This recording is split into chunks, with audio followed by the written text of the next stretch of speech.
তাদের পক্ষে আসার কাজে তাদের দ্বারা যে মানুষটা ইজ্জতের আসনে যাবে, সেই মানুষ ক্ষমতার মসনদে দিয়ে যত ভালো কাজ করবে, প্রত্যেকটা ভালো দ্বারা খারাপ কাজের পক্ষে সুপারিশ করবে।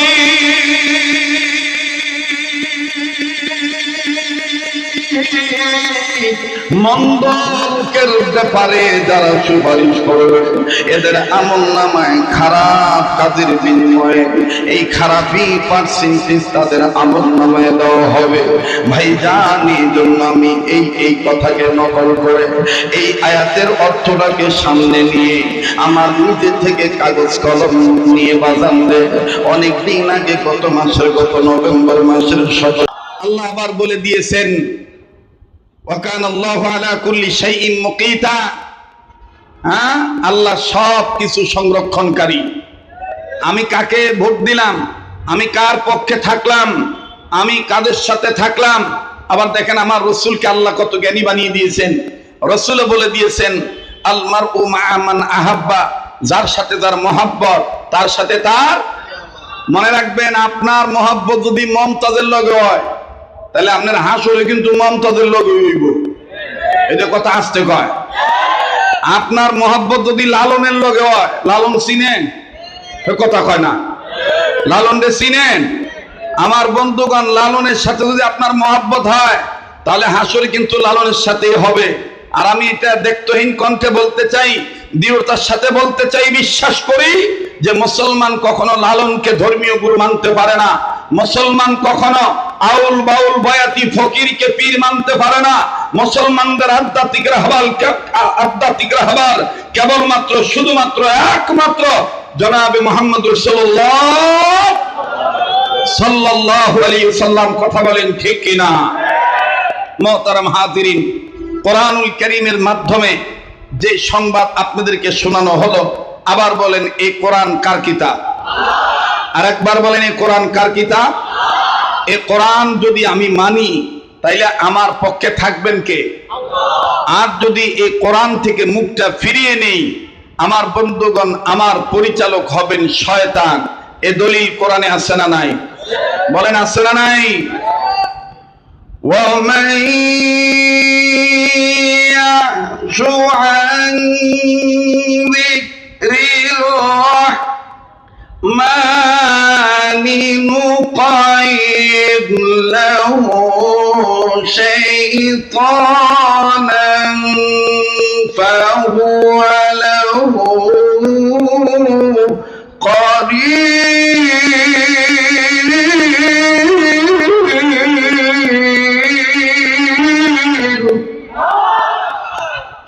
কথা কা? আল্লাহ পাক বলেন, নবী হে, যারা আমি রহমানের জিকির থেকে মুখটা ফিরিয়ে নিবে, অর্থাৎ আমি আল্লাহর আইন থেকে মুখটা ফিরিয়ে নিবে। চোর চুরি করলে হাত কেটে দাও, এ কথা কোরআনে আছে না নাই? যারা বলেন, নারীরা যখন ঘর থেকে বের হবে, ঘরটার সাথে নিয়ে বের হবে, আল্লাহর আইন মেনে চলবে, পর্দার সহিত চলাফেরা করবে, জাহিলিয়াত যুগের মতন ঘোরাফেরা করবে না, বর্বরতার মতন তারা তাদের দেহ প্রদর্শনী করবে না। বলেন এই আইন কোরআনে আছে না নাই? কিন্তু আফসোসের বিষয়, দীর্ঘদিন ধরে বলে আসতেছি, আমার সমাজ উল্টা ভাবে চলে। আমার দেশে বিচার তাদের হয় যারা বেহেরাপনা দেখে, যারা বেপর্দা নারীদের দিকে তাকায়, তাদেরকে ইফতিজিংয়ের মামলার আসামি করা হয়। কিন্তু যেই নারীরা আল্লাহর জমিনে বসবাস করে, আল্লাহর আইন মানে না, মুসলমানের ঘরে জন্ম নিয়ে পর্দা করে না, কাপড় যেখানে রাখার কথা সেখানে না রেখে অন্য জায়গায় রেখে দেয়, আমার বন্ধুগণ দেহ প্রদর্শনী করে বেড়ায়, তাদের কোনো বিচার হয় না। আমি বলতে চাই, আল্লাহর জমিনে আল্লাহর আইন মেনে আপনি যদি শান্তি কায়েম করতে চান, তাহলে অবশ্যই ছেলেদের বিচার করার আগে ওই বেহায়া নারীদের বিচার আগে করা দরকার, যারা বাংলাদেশে বসবাস করার পরও মুসলমানের মেয়ে হয়ে কন্যা মানে না, বোরকা পরে না, পর্দা মানে না, আল্লাহর আইন মানে না, তাদেরকেও বিচারের কাজ করে আনা দরকার। আমার বন্ধুগণ, আমার ভাইরা, কোরআনুল কারীমের পক্ষে থাকলে আমার আপনার পরিচালক কে? বলেন না কে? আবার বলেন কে? আল্লাহ। এই বাণীটা এই কোরআনটা যেখানেই মানবেন, যেই মানবে সেই সমাধান পাবে, সফলতা পাবে, শান্তি আসবে তার জন্য। ঠিক কিনা বলেন? এ বাণী সকলের নয়, শুধু মুমিনের, যারাই চলবে মেনে ফল পাবে কোরআনের। ঠিক কিনা? আর এই যে কোরআনের পক্ষে গাওয়া, কোরআনের পক্ষে আলোচনা শোনা, আল্লাহর আইনের পক্ষে রায় দেওয়া, আল্লাহর আইনের পক্ষে রায় নেওয়া, সৎ লোকের শাসনের পক্ষে থাকা, রসুলের শাসনের পক্ষে থাকা, রসুলের আদর্শে আদর্শবান হওয়া, বলেন এটা ইবাদতের মধ্যে পড়ে কি পড়ে না? আবার বলেন পড়ে কি পড়ে না? এই ইবাদত যদি আমি জমিনের উপরে করি, মরার পরে আমাকে জান্নাত দিবেন কে? ফাদখুলি ফি ইবাদি ওয়াদখুলি জান্নাতি। পড়েন, ফাদখুলি ফি ইবাদি ওয়াদখুলি। মাশাআল্লাহ, এতগুলো মানুষ একটু গুনগুন করে আওয়াজটা বাড়ান না। ফাদখুলি ফি ইবাদি ওয়াদখুলি জান্নাতি। আল্লাহু আকবার বলেন। আমার ভাইরা, আমার বন্ধুগণ, আল্লাহ বললেন নবীজি, তাম পৃথিবীর মানুষগুলোকে আমার পক্ষ থেকে জানিয়ে দিলাম গো নবীজি, আমি রব আমার পক্ষ থেকে ঘোষণাটা শুনিয়ে দিলাম, যারা ভালো কাজের পক্ষে অগ্রগামী হয়ে যাবে, এই ভালো কাজের পক্ষে আসার কারণে তাদের দ্বারা যে মানুষটা ইজ্জতের আসনে যাবে, সেই মানুষ ক্ষমতার মসনদে যে যত ভালো কাজ করবে, প্রত্যেকটা ভালো কাজের সওয়াব পার্সেন্টেজ তাদের আমলনামায় দেওয়া হবে। আওয়াজ দিয়ে জোরে জোরে বলেন না সুবহানাল্লাহ। আর যারা খারাপ কাজের পক্ষে সুপারিশ করবে,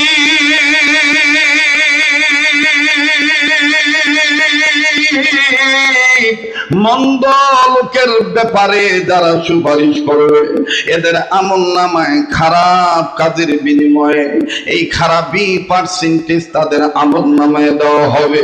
ভাই জানি জন্য আমি এই কথাকে নকল করে এই আয়াতের অর্থটাকে সামনে নিয়ে আমার নিজে থেকে কাগজ কলম নিয়ে বাজানলে অনেক দিন আগে গত নভেম্বর মাসের 17 তারিখ আমার বন্ধুগণ সমসাময়িক বিষয়কে সামনে নিয়ে আমি কবিতার আকারে একটা গজল লিখেছি। দেখেন তো বাজান চলে কি চলে না, ভালো লাগে কি লাগে না। ইবাদত মনে করলি জান্নাত, ইবাদত করলি জান্নাত, আর ইবাদত না করলে জাহান্নাম। আল্লাহর হুকুম নবীর তরিকা মতে চললে ইবাদত, আর এর বাইরে চললে বাজার নেও হয়ে যাবে মানুষের গোলামি। জমিনের উপরে আসমানের নিচে যতদিন বাঁচবে ততদিন যদি আপনি আল্লাহর হুকুম মতে নবীর তরিকা মতে চলেন তাহলে ইবাদত হয়ে যাবে। আর এই ইবাদত যখনই আপনি দুনিয়ার জমিনের উপরে করবেন, মরার পর আমার আল্লাহ আপনাকে জান্নাত দিয়ে দিবে। ভালো কাজে জান্নাত মিলবে, মন্দ কাজে জাহান্নাম। সবাই, ভালো কাজে জান্নাত মিলবে, মন্দ কাজে না। এতগুলো মানুষ হইতেছে না, জবান খোলেন, গরম লাগান নেই, দেখেন আমার ঘাম শুরু হয়ে দিতেছে। আপনাকে তো শীত, একটু পরে দেখবেন ঘামের পানি টপ টপ হয়ে পড়বো। কথা কয় না? জবান খুলতে হইব, সময় দিবেন না? তবে বেশি না, আর 40 মিনিট। হ্যাঁ, তাহলে সবার জবান খুলতে হবে। ভালো কাজের পক্ষে না বিপক্ষে?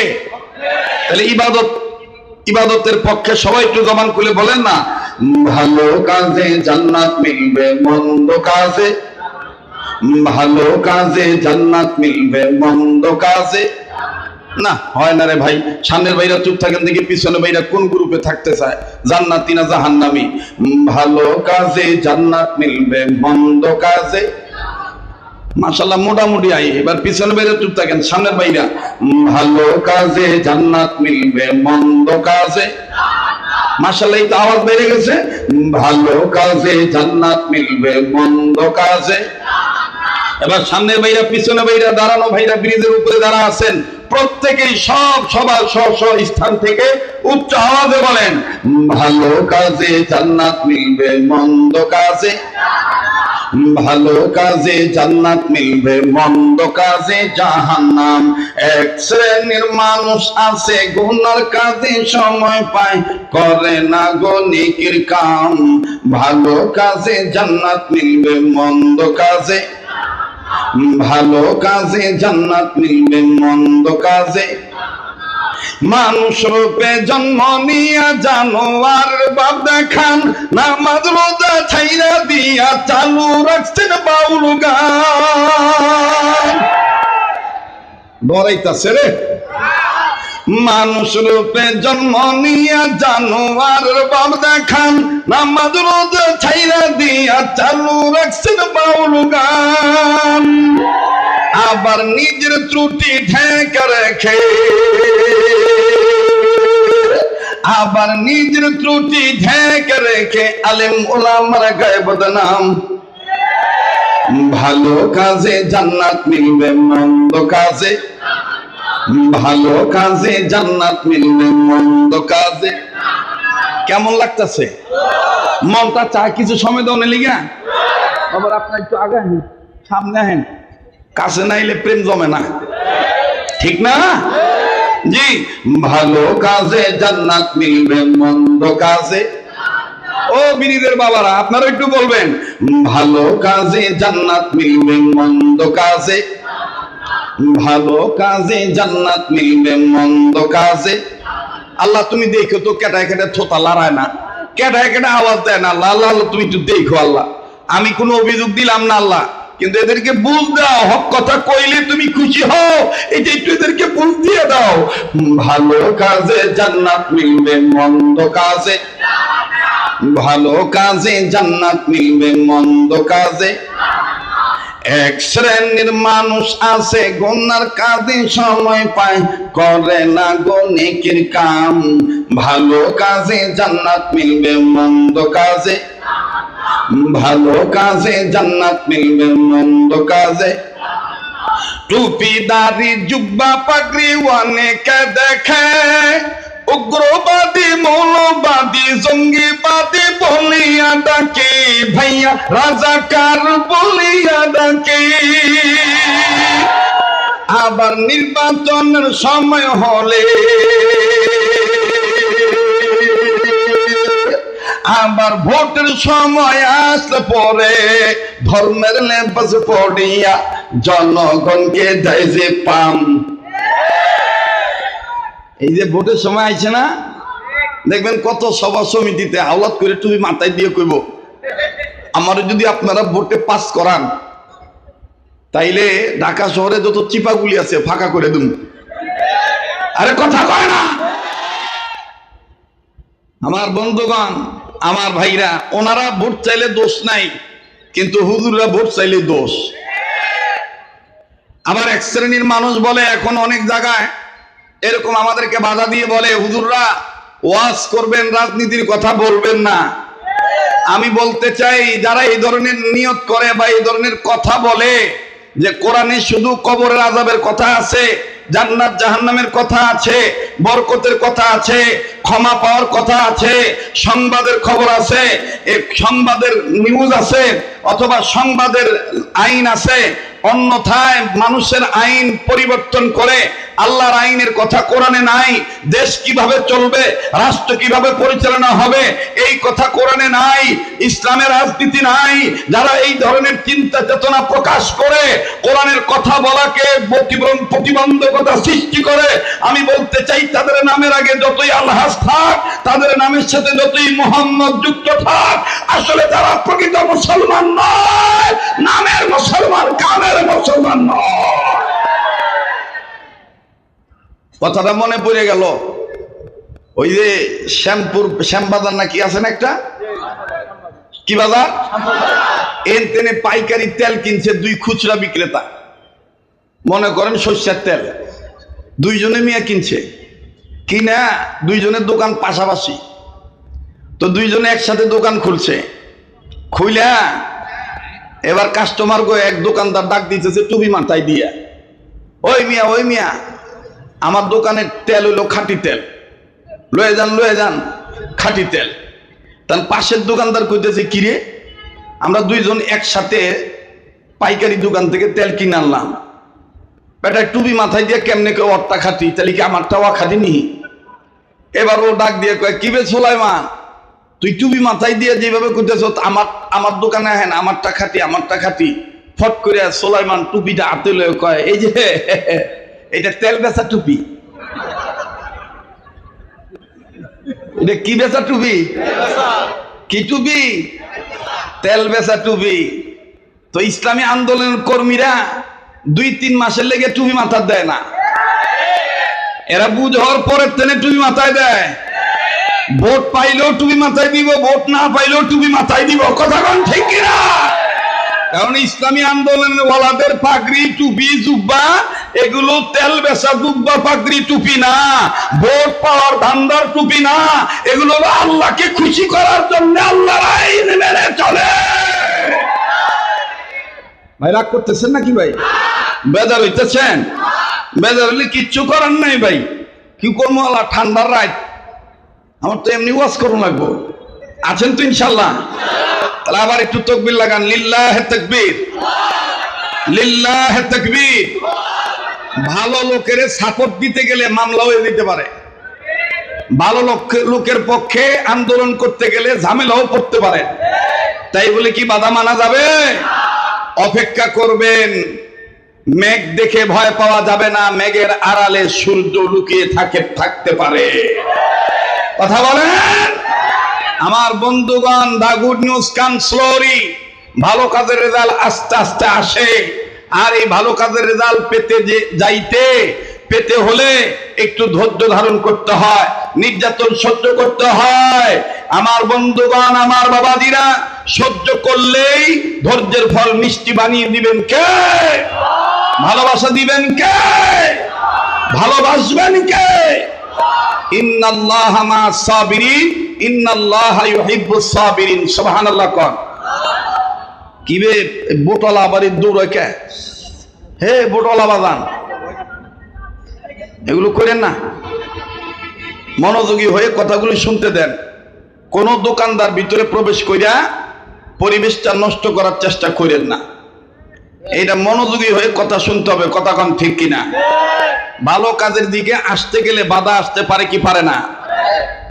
আমার ভাইরা, আমার বন্ধুগণ, দেখেন কেমন বাধা আসে, আর এই বাধা প্রতিবন্ধকতা পেরিয়ে দেখেন কেমন করে জয়ের মালা গলায় পড়ে, জান্নাতের মালা গলায় নেয় বাগান। আর ঢাকা জেলাবাসী, দিলখানা নরম করে দিবেন। এক ফোঁটা চোখের পানি দেখেন ফেলাইতে পারেন কি না, এমন একটা তথ্য বাজান চলে আসবে, আপনি মনের অজান্তেই কাঁদতে বাধ্য হবেন, চোখের পানি পড়ে যাবে, দিলটা নরম হয়ে যাবে। আমার দিল বলে আজকের মাহফিলে দোয়া আল্লাহ কবুল করবেন। নাকটার মধ্যে আল্লাহর গ্রাণ পাইতেছি, যেদিকে তাকাই সেদিকে শুধু নূর আর নূর দেখতে পাচ্ছি। বন্ধুরা আমার, ভাইরা আমার, বাবাজিরা, এখানে আমি আপনি গুনাহগার হতে পারি, কে জানি নেককার বান্দা হয়ে বসে আছি। কার উসিলা আল্লাহ কাকে মাফ করে দিবেন, আমার আল্লাহ কাকে কোন সময় হেদায়েত দিবেন, এটা আমারও জানা নাই, আপনারও জানা নাই। তাই খেয়াল করে কথাগুলি শোনা চাই বন্ধু। বাবাজি, যেহেতু অসংখ্য মা বোনেরা এখানে হাজির হয়েছেন, অসংখ্য মা বোনেরা কথা শুনতেছেন, অনেক যুবক বন্ধুরা কথা শুনতেছেন, মনে রাখতে হবে, বাবাও যদি ইসলামের বিরোধিতা করে, আল্লাহর আইন মানতে যাইয়া, নবীদের আদর্শে আদর্শবান হতে যাইয়া, মা বাবাকেও ছাড় দেওয়া যাবে না। কথা কম ঠিক না? মা বাবাকে ছাড় দেব না, তাদের সাথে বেয়াদবিও করব না। কথা বলেন ঠিক কিনা? আরে বন্ধু, কিতাবের লিখেন আল্লাহর একজন বান্দা সাহাবী, তার নাম হলো সালমান ফারসি। হযরতে সালমান ফারসি রাদিয়াল্লাহু তাআলা আনহু এখনো ইসলাম কবুল করেন নাই। আমার বন্ধুগণ, তেনার বাবা ধর্মযাজক ছিলেন, ইহুদি পণ্ডিত ছিলেন, তাওরীতের জবর আলেম ছিলেন, বড় আলেম ছিলেন। সালমান ফারসির পিতা যখন আমার বন্ধুগণ মোতালা করতেন, রিসার্চ করতেন, স্টাডি করতেন, আমার বন্ধুগণ অধ্যয়ন করতেন, গবেষণা করতেন, দরজা জানালা লাগাই দিতেন, বাহিরের কোন লোক যেন তার কথা না শুনতে পারে। যেহেতু প্রতি রবিবার তাওরীতের তাফসীর করা লাগে, আরে ভাইয়া সালমান ফারসি রাদিয়াল্লাহু তাআলা আনহুর বাবা ওই দিন দরজা জানালা আটকে দিলেন, সালমানকে কাজ বুঝে দিলেন, ডেকে ডেকে বলে দিলেন, বেটা রে, ও আমার সন্তান, তুমি তোমার কাজে চলে যাও, আমি এখন কিতাব নিয়ে বলবো। দরজা জানালা লাগায় যখন তিনি কিতাব মোতালা করতেছিলেন, সালমান ফারসি কাঁধে